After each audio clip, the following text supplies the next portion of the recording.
How to push-ups. We're going to give you 3 options on how to do a push-up.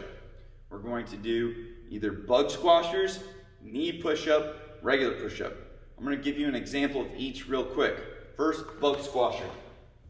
That's when we start all the way up, go all the way down, do whatever you have to do to get up. That was a bug squasher. A knee push-up means you're on your knees.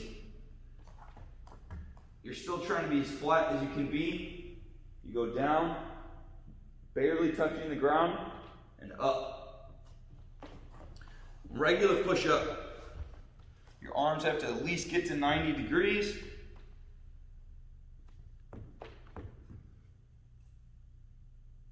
And then you come back up.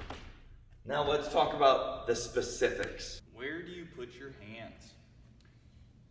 We can find this out by putting your hands straight out in front of you, putting your fingers facing the ceiling, and then we're going to take our elbows and tuck them by, and that's where our hands should be.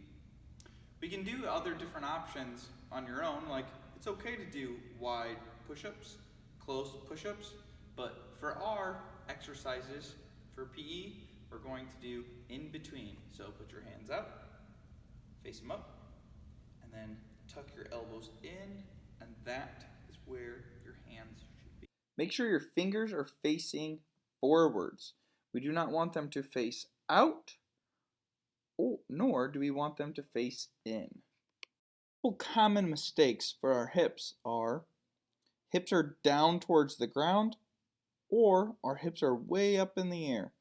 We really want a neutral hip. Here's what you can do to get a neutral hip. We actually need to activate our glutes. So glutes is a fancy word for bottom. But if you look to the side, the problem is we have a lot of people that do this with their back and it's arched. Instead, practice this with me, right? You're at home, and it's okay. You're gonna try to take your hips and bring them forward. See how much more natural it looks when you stand this way? Well, that's what we want to do when we're doing our push-up. So this is how, just kind of mess with that. Have your hips or your bottom go back, and now try to bring them forward. One of the common errors is people do this. And what we need to do is get into a flat position and then get our hips down, forward, and now we're set up to do our push-up. Also, for knee push-ups, how we fix this is we do the same thing.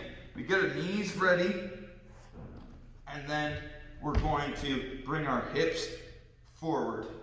So now I'm in a flat line, and I can do my knee push-ups.